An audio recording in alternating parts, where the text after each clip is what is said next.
Hi there, in this video we're going to look at enlarging images way beyond where they should go.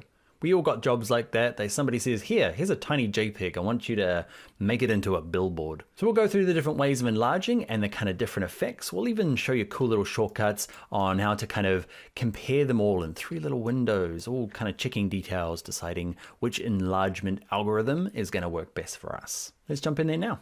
All right, let's open up the file in 04 fixing images, and it's called resizing 1. All right, so there is different methods for resizing. So at the moment, this document is 2000 pixels. Remember our shortcut down here? Click on this and it says, 2000 pixels wide, but we need it for a billboard. It needs to be huge. Okay, so we're gonna bump it up to like 8000 pixels wide. You might be just doing a little change, maybe not something this big, but it's under image. Let's go to image size. And in here, what we're gonna do is, let's say it needs to be under pixels, it now needs to be 8000 pixels. Make sure resample image is ticked on. And by default, everyone just leaves it at automatic. Problem with the automatic is that there's some other settings and they might be great. The thing we're gonna do also is just make this a bit bigger. Okay, because it's nice to see it rather than that tiny window. So you've got, basically automatic is gonna pick this first setting here out of this group. These are all the kind of enlargement automatic settings. There's just one for reducing, and to be honest, like you can test these other ones because it doesn't have to just be for enlargement. You could use this for reduction. I just give you kind of different looks, and you might find one of these better for reduction, but enlargement is generally the most problematic one and the ones we're gonna stick to in this video. So automatic is picking this one, and that's fine. Even if you do use automatic, if you switch it to it and say, I wanna use this actual preserve details, okay, I can play around with the reduce noise and just kind of decide, can you see before, after, okay, you can just have a little bit more control with even that one. Now, a good thing you can do to kind of compare these three, you can just like be super quick and easy and just go, actually, I'm just gonna toggle through that one, this one, and just kind of decide which one's good for you.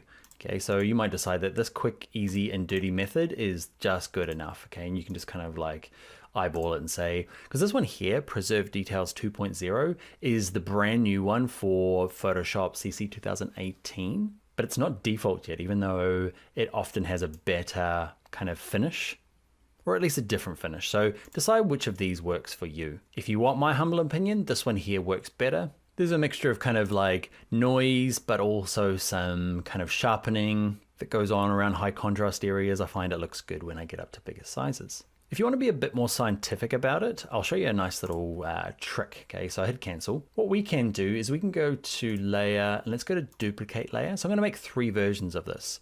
So I'm gonna say, instead of duplicating this layer, I'm actually gonna stick it inside a new document. I'm gonna call this one option 2. Let's just call it option 1. Click OK.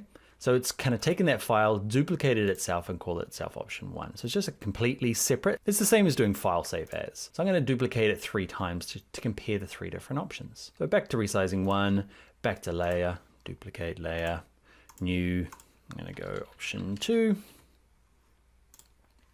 Back to the first one, and we'll go third option. You can go through all of these. Like if you are like, man, this is a super important job, you might not just use the enlarge ones, okay? You might use the reduce ones, the gradient ones, because who knows what your content might be. It might be repeating patterns or gradients or weird trippy kind of 3D stuff. So have a play around with them all. We're just gonna do these 3, okay, and close down the original. So my 1, 2, and 3 options are exactly the same. I'm gonna start with option 1, and I'm gonna go image size, I'm gonna go 8000. I'm gonna just say you are that first option. Okay, preserve details. Click OK. Go to this option 2, do the same thing, image size, and let's go to preserve details 2. Let's bump it up to 8000 pixels. Click OK.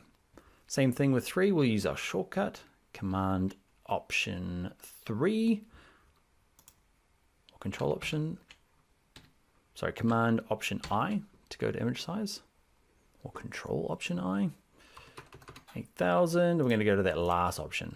Click OK. So now we wanna compare them. So now you can just cycle through them if you want. You can hold down the Command key on a Mac, Control key on a PC. If you're on a Mac now, so hold Command and hit the apostrophe key. It's generally kind of tied in with that wavy tilde key. I'm just toggling through the tabs. We looked at that earlier. If you're on a PC, you hold Control Tab, I think, to move through them. And you can just kind of see the difference. Option 1, which is the default, option 2, option 3. I find in this case, option 2 is probably the best. It's a mixture of a bit of sharpness, but it's not too milky like this last option. Let's go even a bit further to kind of compare the three. So let's go to Window and go to Arrange, and we're going to say 3 up vertical. You might be comparing 4 options or 6 of them, okay, depending on how many you have open. I'm going to go to this 3 up vertical, and it just shows me all 3 of them here. Now I'm going to be on this first option. I'm going to move it to kind of where the eye is, and what you can do then is go to Window, go back to that same thing where it says Arrange, and say actually just match all of the zoom, location, and rotation so they all match up. And then you can kind of start doing some comparisons. Cool, huh? Another little shortcut is, remember, shift and drag around kind of moves one around, okay, using your hand tool. But if you hold, actually I said shift, didn't I? So if you hold spacebar down on your keyboard and just click and drag, okay, you can move it around. But if you hold spacebar and shift, it kind of does all of them at the same time. So first up, let's arrange and let's match all. Then we can hold down that shift and spacebar, and we can just kind of work our way around and just say like, okay, for the teeth, that one there, oh man, I think this one here is the best for my option. There's always going to be pixels. There's this goop in here, which I'm maybe not happy with. And what I might do is start blending a couple of these images, start masking out parts. It really depends on how hardcore you need to go here. So my advice is don't listen to me or other Photoshop experts that say you have to use details 2.0. Do the test yourself. It doesn't take too long, and then just decide, yeah, that's the one that works in this instance with this image. Just think of them as option 1, 2, and 3. All right, before we go, last thing you might do is go down to Window, Arrange, and consolidate all into tabs just to get them all back into like this regular old tab structure that we had before. All right, we didn't cover reduction mainly because, in my opinion, I don't run into trouble reducing images. I leave it set to automatic and it picks this one here and it works fine. But again, if it doesn't for you, go through, test them all, see which one works for you. All right, that is going to be the end. See you in the next video.